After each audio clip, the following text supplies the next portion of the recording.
Hi friend, this is Pastor Lucas Pin and this is our snack for the journey, and we are during this week and next week we're going to be in the book of Judges, a very important book, and I'd like to encourage you to read this book. It's a beautiful book in the sense that there's so many adventures there. The judge and the fights against the other gods and pagan religions and evil people and all that kind. It's a very interesting book, and today we're going to see a very interesting character and judge that we did not expect, because most of the time we have war.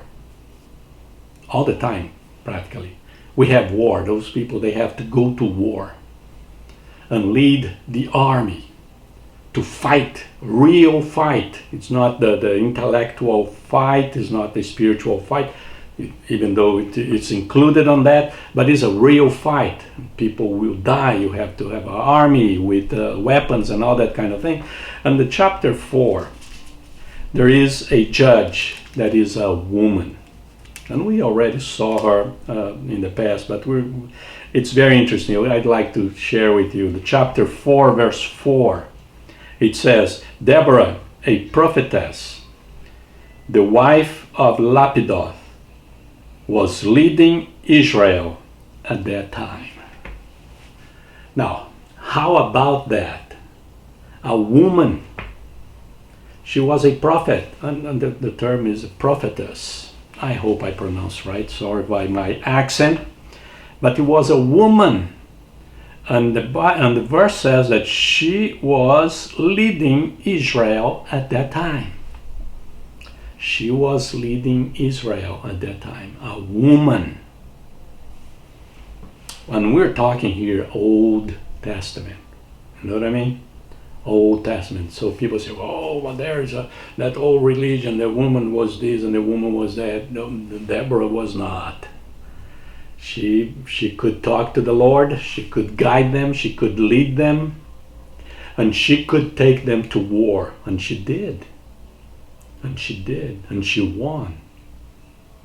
And she was a great judge. A great judge. Deborah. So sometimes we see today in some denominations that the big fight is we're going to ordain woman or not, and we're going to do... It's the idea is, can we accept? It doesn't need to be. The problem is not being ordained. Even if for some it is, the ordination is a very important thing and they're going to fight for it. Okay. The challenge is to submit to the leadership of a woman. That is the challenge here.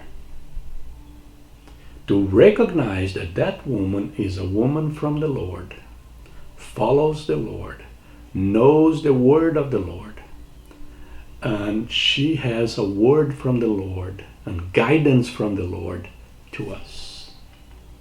Are you willing to accept that or not?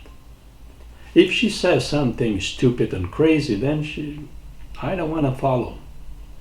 But if she says something that is based in the word of the Lord and it's coming from the Lord, are we willing to accept his or her leadership?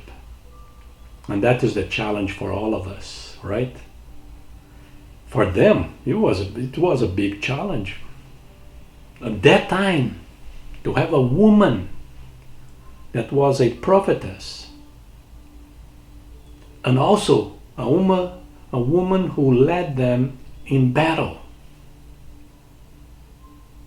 And they were willing to follow her. And she won. And they won. So it's not about the gender thing. It's the ability and the grace of the Lord upon that person, the anointing from the Lord upon that person, using that person to teach, to talk, to share his word with us. And that is the challenge that every generation faces. And we need to face too. And this is our snack for today. God bless you.